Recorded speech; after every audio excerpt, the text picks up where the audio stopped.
What's got you most excited? I mean, obviously it's a relatively young industry. Yeah, when you were developing, internet in Eastern Europe, you must have been excited for the future. What's got you really excited now?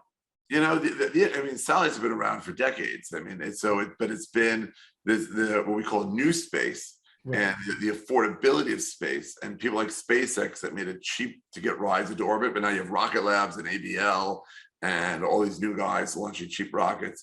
So it became much more cost effective to go into space. And guys like us have reduced the cost of what you could do for $1 billion.